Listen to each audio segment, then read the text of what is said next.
क्या flying wedge defence and aerospace का बनाया हुआ यूएवी बॉमर वाकई में इतना शक्तिशाली और यूनिक है कि इसे दुनिया का हर देश खरीदना चाहता हो? क्या इसके डिजाइन को देखकर लगता है कि ये एक मेल यूएवी बॉमर है? दोस्तों, यहाँ मेल का मतलब है मीडियम एल्टीट्यूड लॉन्ग एंड्योरेंस। मतलब ये यूएवी बॉमर मीडियम एल्टीट्यूड में उड़ेगा और एंड्योरेंस काफी ज्यादा होने वाली है। मतलब ये काफी लंबे समय तक एयरबॉर्न रह सकता है। दोस्तों, इससे पहले कि आप सोचें कि मैं अपने ही देश में हो रही इनोवेशन पर इस तरह के सवाल क्यों उठा रहा हूं, तो मैं आपसे कहना चाहूंगा कि इस वीडियो के साथ अंत तक बने रहिए, जिससे आपको साफ हो जाएगा कि मैंने इस तरह की बातें क्यों कही हैं। दोस्तों, पिछले 2-3 दिनों से ये बॉमर यूएवी भारत के हर तरह की मीडिया प्लेटफॉर्म पर काफी सुर्खियां बटोर रहा है। फिर चाहे वो नेशनल टेलीविजन हो या सोशल मीडिया प्लेटफॉर्म या फिर प्रिंट मीडिया ही क्यों ना हो, हर जगह इसे लेकर काफी बातें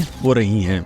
तो चलिए दोस्तों, पहले हम उन बातों को जान लेते हैं जो मीडिया में इस बॉमर यूएवी के बारे में सर्कुलेट हो रही हैं, और उसके बाद हम इस यूएवी से जुड़े उन सवालों पर नजर डालेंगे जो एक्सपर्ट्स द्वारा उठाए गए हैं। इस बॉमर यूएवी को बनाने वाली कंपनी का नाम है flying wedge defence and aerospace. ये एक बेंगलुरु बेस्ड स्टार्टअप कंपनी है जो 15 फरवरी 2022 को शुरू की गई थी, और इस कंपनी के फाउंडर सुहास तेजस्कंद हैं। इनकी कंपनी बेसिकली ड्रोन टेक्नोलॉजी पर काम करती है, और इस बॉमर यूएवी का नाम FWD-200B है। इसकी स्पेसिफिकेशंस बताई जा रही हैं कि इसका विंग स्पैन 8 मीटर का होगा, लेंथ 6 मीटर की होने वाली है, और maximum take off weight 498 kilogram होने वाला है। इस ड्रोन को इनिशियली एरियल इंटेलिजेंस, सर्वेलेंस और रिकॉनेसेंस के तौर पर डेवलप किया जाएगा, और इसके बाद इसके ऊपर 3 वेपन स्टेशन माउंट किए जाएंगे। मीडिया में आई रिपोर्ट के अनुसार ये यूएवी 100 किलोग्राम फ्यूल कैरी कर सकेगा और 12 से 20 घंटे तक की एंड्योरेंस दे सकेगा, और इसमें 24/10 इंच के प्रोपेलर्स का प्रयोग किया जाएगा। इसकी maximum speed 370 kilometre per hour की होगी, और अगर कॉम्बैट रेडियस की बात की जाए तो वो 200 किलोमीटर की होगी। कॉम्बैट रेडियस का मतलब है दोस्तों कि ये यूएवी है, जिसका मतलब है इसे किसी न किसी स्टेशन से ऑपरेट किया जाएगा, और जिस स्टेशन से इसे ऑपरेट किया जा रहा है उस स्टेशन से 200 किलोमीटर तक इसके द्वारा कॉम्बैट ऑपरेशन किए जाएंगे। सर्विस सीलिंग 12,000 फीट की होगी और ऑपरेशनल एल्टीट्यूड 9,000 फीट की होगी। 2024 के हिसाब से देखा जाए तो ये स्पेक्स बहुत ही मॉडेस्ट स्पेक्स हैं, और इन स्पेक्स को जानने के बाद भी हमारी मीडिया और सोशल मीडिया इस बॉमर यूएवी को अमेरिकन प्रीडिएटर ड्रोन से कंपेयर कर रहे हैं। दोस्तों, इस समय आपकी स्क्रीन पर FWD-200B और प्रीडिएटर ड्रोन दोनों की तस्वीरें चल रही हैं।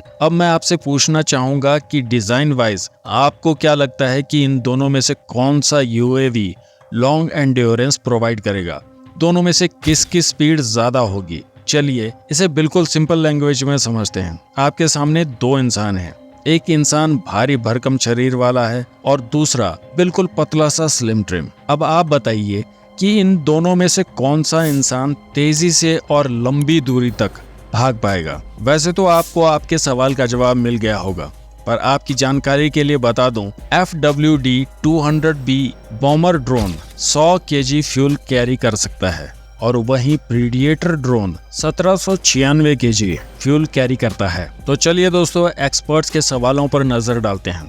दोस्तों, यहाँ आपकी स्क्रीन के सामने द एविएशनिस्ट का एक आर्टिकल चल रहा है। ये लोग दुनिया की मिलिट्री से जुड़ी एविएशन न्यूज को कवर करते हैं। देखिए दोस्तों, 2-3 चीजें यहाँ पर इन्होंने बहुत अच्छे से क्लियर की हैं। इनका कहना है कि एफिशिएंट क्रूजिंग और एंड्योरेंस के लिए विंग डिजाइन ऑप्टिमाइज होना चाहिए, और इनके अनुसार FWD-200B का विंग स्पैन कम है, और इवन इसका लैंडिंग गियर काफी छोटा डिजाइन किया गया है। यूएवी का एयरफ्रेम डिजाइन हवा के ड्रैग को कम करने वाला होना चाहिए, ताकि जिससे इसकी एरोडायनेमिक्स एफिशिएंसी बढ़े और यूएवी एक्सटेंडेड एंड्योरेंस प्राप्त कर सके। और साथ ही इसका रडार क्रॉस सेक्शन कम होना चाहिए, ताकि ये ड्रोन किसी भी रडार पर दिखाई ना दे सके। अब देखिए दोस्तों, जो बातें इन्होंने कही, आई एम श्योर आपको भी ये सभी बातें फैक्चुअल लगी होंगी। दोस्तों, मैं भी चाहता हूं कि हमारे देश को हर एक फील्ड में आत्मनिर्भर बनना चाहिए, पर इस डिजाइन को देखने के बाद मुझे नहीं लगता कि ये डिजाइन एक सक्सेसफुल यूएवी बॉम्बर का हो सकता है। बाकी अगले 3 महीने हम वेट करके देख लेते हैं, क्योंकि कंपनी के फाउंडर के अनुसार आने वाले 3 महीने में वे लोग इस डिजाइन पर एक एक्चुअल उड़ने वाला बॉम्बर यूएवी तैयार कर लेंगे। अब आने वाला समय ही बता पाएगा कि ये डिजाइन सक्सेसफुल हो पाता है या नहीं। बाकी दोस्तों, आपके क्या विचार हैं इस बॉम्बर यूएवी को लेकर? अपने विचार हमें कमेंट्स में बताइए। अभी के लिए इतना ही, मिलते हैं एक नई वीडियो में एक नए टॉपिक के साथ। जय हिंद।